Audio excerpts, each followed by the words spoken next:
The Middle East is witnessing one of its most dangerous escalations in decades as the ongoing war between Iran and Israel intensifies into a multi-front regional conflict with global consequences. What began as a series of coordinated strikes has now transformed into a sustained military confrontation marked by assassinations, retaliatory missile attacks, and growing involvement of neighboring countries.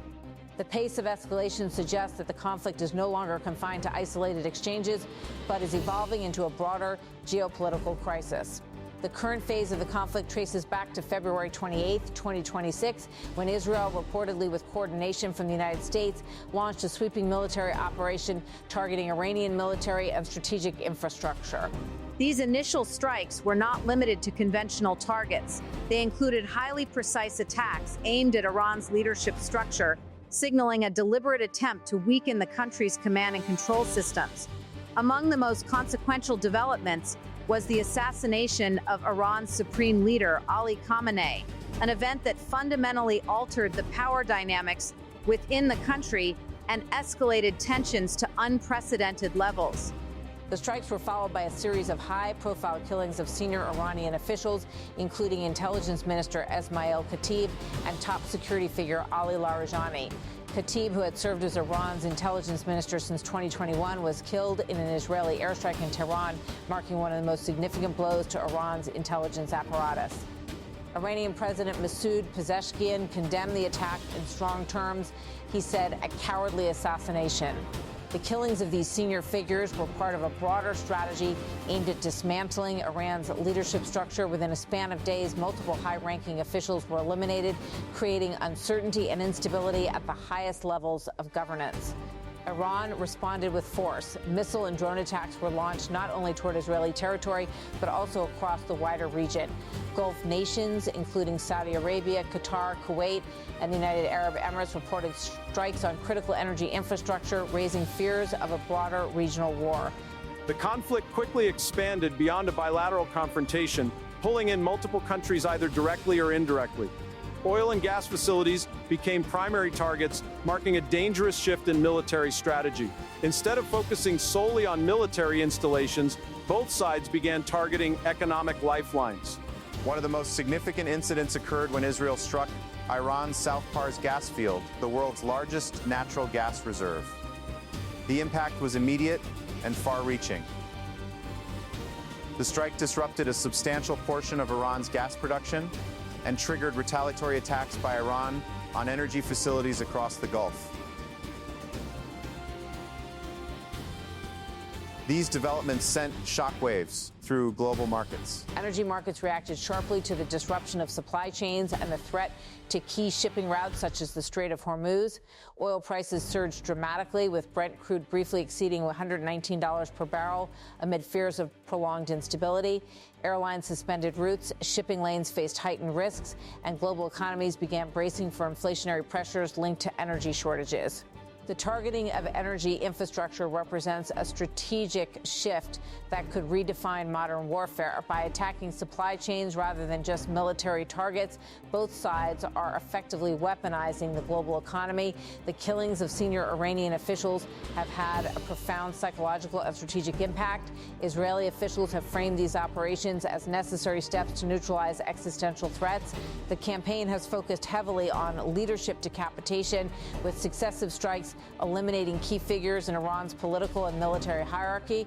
Within a short period, Ali Larijani, head of Iran's Supreme National Security Council, was killed in a targeted airstrike in Tehran. His death was widely seen as a major blow to Iran's strategic planning capabilities, given his central role in both diplomacy and security. The besieged paramilitary commander Gholamreza Soleimani was also killed, further weakening Iran's internal security apparatus. Despite these losses, Iran has continued to demonstrate its ability to retaliate. The war's geographic scope continues to expand. Missile strikes and drone activity have been reported across multiple countries.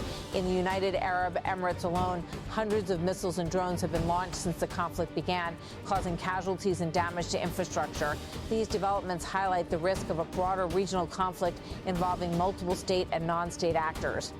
Lebanon has also emerged as a critical front with ongoing clashes and infrastructure damage contributing to a growing humanitarian crisis. Israeli airstrikes have targeted bridges and strategic locations, while Hezbollah's involvement has added another layer of complexity to the conflict.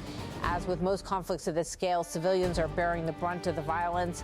Casualty figures continue to rise, with thousands reported killed or injured across Iran, Israel, Lebanon, and neighboring regions. In one particularly tragic incident, an Iranian missile strike killed 3 Palestinian women in the West Bank, marking the first such casualties in that area since the war began. The destruction of infrastructure, including bridges, energy facilities, and residential areas, has displaced large populations and strained emergency services. Journalists covering the conflict have also come under fire, underscoring the dangers faced by media personnel in war zones. One of the defining features of this conflict is the deliberate targeting of energy infrastructure. The South Pars attack marked a turning point, demonstrating that both sides are willing to strike at the heart of each other's economic systems. This strategy carries significant risks. Disruptions to global energy supplies can trigger economic instability far beyond the Middle East, affecting countries with no direct involvement in the conflict. The role of the United States remains a critical factor. While Washington has supported Israeli operations, it has also attempted to manage escalation and prevent a full-scale regional war. At the same time, U.S. leadership has issued strong warnings against further attacks on energy infrastructure, signaling the possibility of broader retaliation if escalation continues. The conflict has also drawn attention from global powers, all of whom have economic and strategic interests in the region. Perhaps the most concerning aspect of the current situation is the absence of clear limits. The conflict has already crossed multiple thresholds: direct strikes on leadership, attacks on economic infrastructure, and regional spillover into neighboring countries. Each escalation increases the risk of a broader war that could involve additional global actors. Despite claims of success from both sides, there is no indication that the conflict is nearing resolution. Military operations continue on multiple fronts, and diplomatic efforts have yet to produce meaningful de-escalation. The possibility of further escalation remains high, particularly if additional high-profile targets are struck or if civilian casualties continue to rise. The Middle East now stands at a critical juncture. What began as a targeted military campaign has evolved into a complex and dangerous conflict with global implications. The combination of leadership assassinations, retaliatory strikes, and attacks on energy infrastructure has created a volatile environment where miscalculation could lead to even greater consequences. As the situation unfolds, the world watches closely, aware that the outcome of this conflict will shape not only the future of the region, but also the broader geopolitical landscape. The stakes have rarely been higher.